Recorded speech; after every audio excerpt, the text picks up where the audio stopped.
நான் தகுதி இல்லாதவன், அதனால நீங்க என்னை சிலுவையில தலைகீழா அறைந்து கொள்ளுங்க அப்படின்னு சொல்லி தலைகீழாய் சிலுவையில் அறையப்பட்டு அவரு ரத்த சாட்சியாக இயேசுக்காய் மரிக்கிறத சரித்திரம் சொல்லுகிறது. சோ இப்படிப்பட்டதான பேதுரு எதற்காக இந்த நிருபத்தை எழுதுறாரு அப்படின்னு நம்ம பார்த்தோம்னா, நீரோ மன்னன் ஆட்சி செய்து கொண்டிருந்ததான நாட்கள்ல ரோமபுரியிலே அநேக பிரச்சனைகள் போராட்டங்கள் எழும்பினது, கிறிஸ்தவர்களுக்கு விரோதமாய் அநேக பாடுகள் எழும்பினது என்பது நம்ம எல்லாருக்குமே தெரியும். அந்த காலகட்டத்துல சிதறி போயிருந்ததான யூதர்களா இருக்கட்டும், புற ஜாதியினரா இருக்கட்டும், இயேசு கிறிஸ்துவை அறிந்து கொண்ட கிறிஸ்தவர்களுக்காக இவர் இந்த நிருபத்தை எழுதுகிறார். சிதறி போயிருக்கிற ஜனங்கள் அநேகமா துன்புறுத்தப்படுகிறாங்க, அநேக கஷ்டப்படுகிறாங்க, அநேகர் உபத்திரவப்படுகிறாங்க.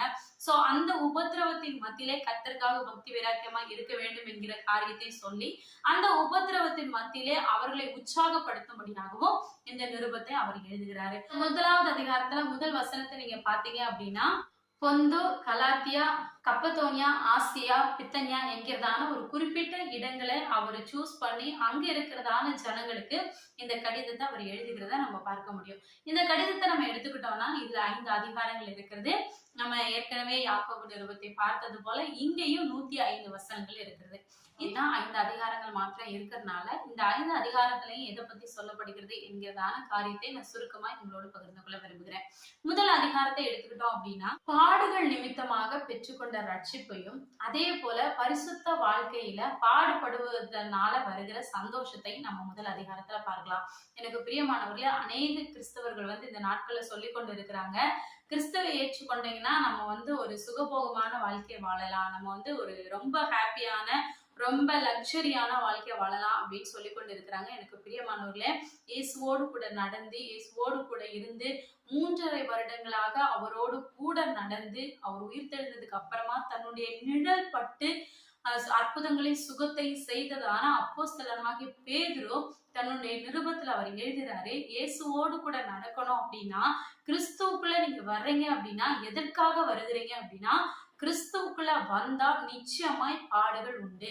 அந்த பாடுகள் மத்தியில நம்ம எப்படி கர்த்தருக்காக சாட்சியாக நிற்க முடியும், அந்த பாடை நம்ம எப்படி அனுபவிக்கணும், அந்த பாடுகள் மத்தியிலையும் நம்ம ஒரு நாள் நம்முடைய விசுவாசத்தை இழந்து போகாம கர்த்தருக்காக பக்தி வைராக்கியமா இருக்க வேண்டும் அப்படிங்கிறதான காரியத்தை ரொம்ப தெளிவா இந்த முதலாவது நிருபத்துல அவர் எழுதியிருப்பாரு. எனக்கு பிரியமானவர்களே, அதுல மெயினான ஒரு வசனத்தை நான் இன்றைக்கு உங்களோடு பகிர்ந்து கொள்ள நான் ஆசைப்படுகிறேன்.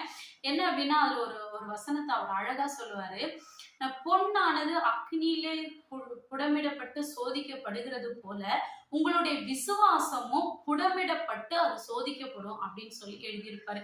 ஆமாங்க, நம்முடைய விசுவாசம் ஒவ்வொரு நாளும் புடமிடப்பட்டு அது சோதிக்கப்பட்டு அதுக்கப்புறமா அது பொன்னாக விளங்கும். அப்ப நம்முடைய விசுவாசத்தை புடமிடுவதற்காக சாத்தானா இருக்கட்டும், மனுஷர்களா இருக்கட்டும், நம்முடைய விசுவாசத்தை புடமிடுவதற்காக வருவாங்க.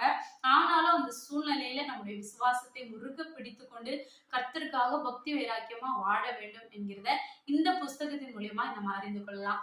அப்படியாக முதலாவது அதிகாரத்தை அவர் சொல்லிவிட்டு 2வது அதிகாரத்துல போது வசனத்தின் மீது வாஞ்சை உள்ளவர்களாக அனுதினமும் அவருடைய வசனத்துல நம்ம வளர்கிறவர்களா இருக்க வேணும் அப்படின்னு சொல்லியிருப்பாரு. அதை தொடர்ந்து 3வது அதிகாரத்தை நம்ம எடுத்துக்கிட்டோம் அப்படின்னா, கணவன் மனைவியாக இருந்து எப்படி கிறிஸ்துவுக்குள்ள நம்ம பாடுபடணும், ஒரு குடும்பமா இருந்து நம்ம எப்படி அவருக்குள்ள பாடுபடணும், ஒரு வேலைக்காரர்களாக ஒரு எஜமானர்கள் தொழிலாளிகளா இருந்து நம்ம கர்த்தருக்குள்ள எப்படி பாடுபடணும். சோ டோட்டலா சொல்லும் போது நம்ம எல்லாரும் இணைந்து கர்த்தருக்குள்ள எப்படி பாடுபடணும் அப்படிங்கிறதான காரியத்தை 3வது அதிகாரத்துல சொல்லியிருப்பாரு. அதை தொடர்ந்து 4வது அதிகாரத்தை எடுத்துக்கிட்டோம்னா, கிறிஸ்துவின் மீது அன்புள்ளவர்களாய் அந்த அன்பை ஒருவருக்கொருவர் அன்போடு கூட நடந்து கொண்டு ஒருவருக்கு ஒருவர் அன்பு செலுத்தி நம்ம எல்லாரும் ஐக்கியப்பட்டு கிறிஸ்துவுக்காக பாடுபட வேண்டும் அப்படின்னு சொல்லியிருப்பாரு. அதை தொடர்ந்து 5வது அதிகாரத்தை நீங்க எடுத்துக்கிட்டீங்கன்னா, உலகத்துல பாடு இருக்குது.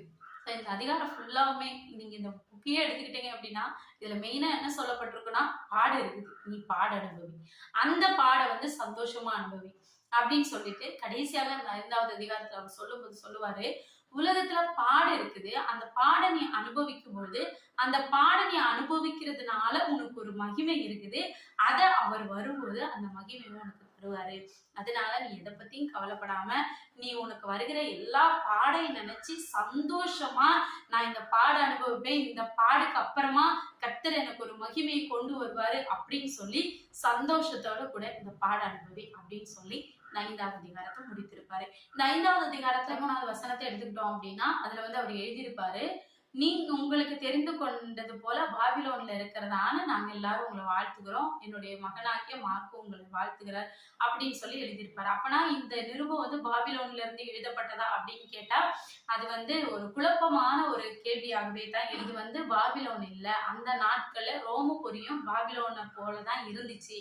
பாபிலோன்ல என்னென்ன கிறிஸ்தவர்களுக்கு எந்த அளவுக்கு பிரச்சனைகள் ஏற்பட்டதோ அதே போல இந்த ரோமபுரியிலையும் கிறிஸ்தவர்களுக்கான பிரச்சனைகள் ஏற்பட்டு கொண்டிருக்குது.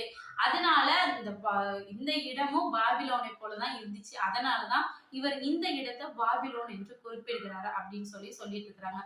சோ இது கன்ஃபார்ம் கிடையாது எங்க இருந்து எழுதப்பட்டதா இருந்தாலும், ஆனா இது கர்த்தரால எழுதப்பட்டு தேவ ஆவியானவர்னால ஏவப்பட்டு எழுதப்பட்டதான ஒரு வார்த்தை என்று நம்மளால புரிந்து கொள்ள முடியும். எனக்கு பிரியமானவர்களே, இந்த 5 அதிகாரத்தையும் சேர்த்து நம்ம புரிந்து கொள்ள வேண்டிய ஒரே ஒரு மெயினான விஷயம் என்ன அப்படின்னா, நான் ஏற்கனவே சொல்லி இருக்கிறேன், கிறிஸ்தவர்கள் என்றாலே பாடு கண்டிப்பா அனுபவிப்பாங்க. கிறிஸ்தவம் அப்படின்னாலே அங்க பாடு இருக்குங்க. ஆனா அந்த பாடுக்கு பின்னாடி என்ன அப்படின்னு பார்த்தோம்னா ஒரு மகிமையை தேவன் வைத்திருக்கிறாரு. கிறிஸ்தவம் அப்படின்னா பாடு தானே, நான் ஏன் இந்த பாடு அனுபவிக்கணும்? கிறிஸ்தவை ஏற்றுக்கொண்டா எனக்கு பிரச்சனை வரும், எனக்கு போராட்டம் வரும், எனக்கு எதிர்ப்புகள் வரும். அப்படி எதிர்ப்புகள் வருகிற அந்த கிறிஸ்தவத்தை நான் ஏன் ஏற்றுக்கொள்ளணும்? ஏன் நான் அந்த இயேசப்பாவை ஏற்றுக்கொள்ளணும் அப்படின்னு நீங்க கேக்குறீங்களா? எனக்கு பிரியமானவர்களே, இதே அதிகாரத்துல 5வது அதிகாரத்துல அவர் இந்த வசனத்தை சொல்லுவாரு, இந்த கிறிஸ்தவத்துக்குனால நம்ம பாடு அனுபவிச்சா அதற்கு அப்புறமா ஒரு மகிமையை நம்மளால பெற முடியும் அப்படின்னு சொல்லுவாரு. ஆமாங்க, இந்த நாட்கள் நீங்க கர்த்தருக்காக பாட அனுபவிக்க நீங்க தயாரா இருப்பீங்க அப்படின்னா நிச்சயமா அதற்கு பின்பாக வருகிறதான மகிமையை நம்மளால சுதந்திரித்துக் கொள்ள முடியும். அந்த மகிமையை நீங்க சுதந்திரிக்கணும், நீங்க அந்த பரலோக ராஜ்யத்திற்கு நீங்களும் பங்குள்ளவர்களா இருக்கணும் அப்படின்னு நீங்க விரும்புனீங்க அப்படின்னா நிச்சயமா இந்த உலகத்துல இருக்கிற பாடுகளை நம்ம அனுபவிக்கிறவங்களா இருக்கணும். அந்த பாடுகள் மத்தியிலையும் நம்முடைய விசுவாசத்தை முருக பிடித்து முடிவு பரியந்தமும் கர்த்தருக்காக நிலைத்திருக்கிறவர்களா இருக்கணும். நிச்சயமா இந்த வார்த்தைகள் உங்களுக்கு பிரயோஜனம் உள்ளதா இருக்கும் நான் விசுவாசிக்கிறேன். தொடர்ந்து நம்முடைய சேனல்ல பாருங்க. உங்களுக்கு ஏதாவது கேள்விகள் சந்தேகங்கள் இருக்குமானா நம்முடைய கமெண்ட் செக்ஷன்ல போய் கமெண்ட் பண்ணுங்க. நம்முடைய வீடியோக்களை பார்த்து அநேகர் கால் பண்ணி விசாரிக்கிறீங்க. வாட்ஸ்அப் மூலியமாயும் உங்களுடைய கேள்விகளை நீங்க சொல்றீங்க. அது எல்லாத்துக்கும் உங்களுக்கு மனதார நன்றியை தெரிவித்துக் கொள்கிறேன். மீண்டும் உங்களுக்கு ஏதாவது கேள்விகள் சந்தேகங்கள் இருக்குமானால் ஸ்கிரீன்ல தெரிகிறதான நம்பருக்கு நீங்க மெசேஜ் பண்ணியோ இல்ல கால் பண்ணியோ நீங்க கேட்கலாம்.